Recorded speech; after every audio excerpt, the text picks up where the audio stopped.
আসসালামু আলাইকুম প্রিয় ভিউয়ার্স, আমরা আজকে যাচ্ছি বাণিজ্য মেলা। বাংলাদেশের সবচেয়ে বড় বাণিজ্য মেলা পূর্বাচল বাণিজ্য মেলা, যেটি নারায়ণগঞ্জ জেলার রূপগঞ্জ থানার পূর্বাচলে অনুষ্ঠিত হয়। আমরা সেখানে আজকে যাচ্ছি। আজকে শুক্রবার, ছুটির দিন। আমরা সেই বাণিজ্য মেলার উদ্দেশ্যে বের হলাম।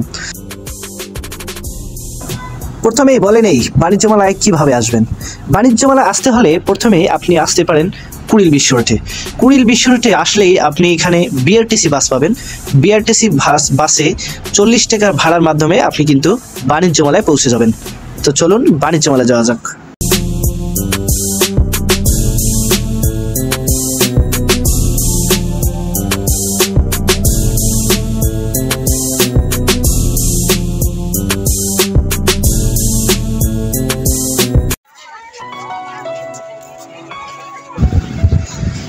বাণিজ্য মেলা 2024-এ আপনাদের সবাইকে স্বাগতম। আমরা চলে এসেছি আজকে বাণিজ্য মেলায়।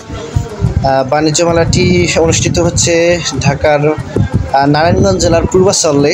আর পূর্বাচলে প্রচুর মানুষ এসেছে, দেখতেই পাচ্ছেন। তো আমরা অলরেডি গেটের কাছাকাছি চলে এসেছি। আমরা এখন গেট দিয়ে ঢুকে পড়বো বাণিজ্য মেলায়।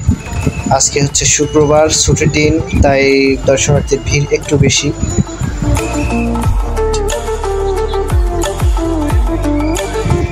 বাণিজ্য মেলায় ঢুকে এই হচ্ছে বাণিজ্য মেলা প্রাঙ্গণে প্রচুর দর্শনার্থী, যেটা আমি 2023 সালে গত বাণিজ্য মেলায় দেখিনি।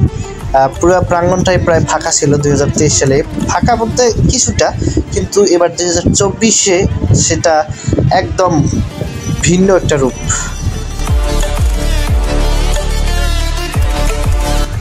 বাণিজ্য মেলা 2024 অনুষ্ঠিত হচ্ছে নারায়ণগঞ্জ জেলার রূপগঞ্জ থানার পূর্বাচল নামক স্থানে, চায়না বাংলাদেশ ফ্রেন্ডশিপ বিল্ডিংয়ে।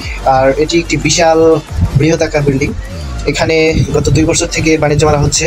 এর আগে মূলত ঢাকার আগারগাঁয়ে অনুষ্ঠিত হয়েছিল। এখন সেটাকে একটু উন্মুক্ত স্থান, যেটা পূর্বাচলে উন্মুক্ত স্থানের মধ্যে কিন্তু এখন বাণিজ্য মেলাটি হচ্ছে।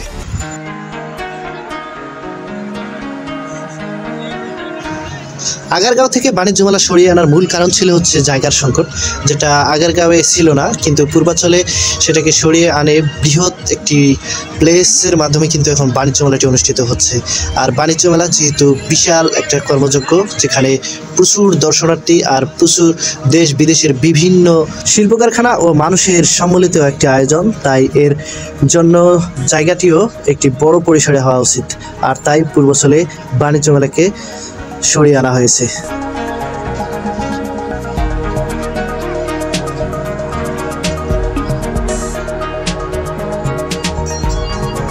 এখন আমরা বাণিজ্য মেলার অভ্যন্তরে শিশু পার্কের মধ্যে অবস্থান করছি।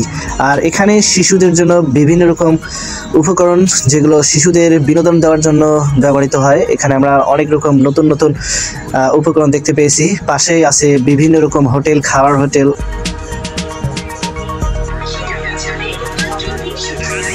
বাণিজ্য মেলার বিশেষত্ব কিন্তু হচ্ছে বিভিন্ন কোম্পানি তাদের উৎপাদিত পণ্যের প্রচারণা এবং প্রদর্শন করে থাকে বাণিজ্য মেলার মাধ্যমে, যেটা এই বাণিজ্য মেলায় হয়ে থাকে। আর সেটাই আমরা দেখতে পারতেছি, বিভিন্ন কোম্পানি তাদের বিভিন্ন পণ্যকে বিভিন্ন আঙ্গিকে প্রদর্শন করতেছে। আর ক্রেতারা কিন্তু সেই পণ্যকে দেখে বিভিন্ন বিষয়বস্তু সম্পর্কে অবগত হচ্ছে। বাণিজ্য মেলায় দীর্ঘ সময় অবস্থান করার পর এখন আমরা ফেরার উদ্দেশ্যে বের হয়েছি। আর বের হয়ে আমরা দেখতে পেলাম পূর্বাচলের লেক, আর লেকের সৌন্দর্যটাও সত্যি অসাধারণ। আর এখন আমরা ফিরে যাচ্ছি সেই ব্যস্ততম শহর ঢাকার উদ্দেশ্যে।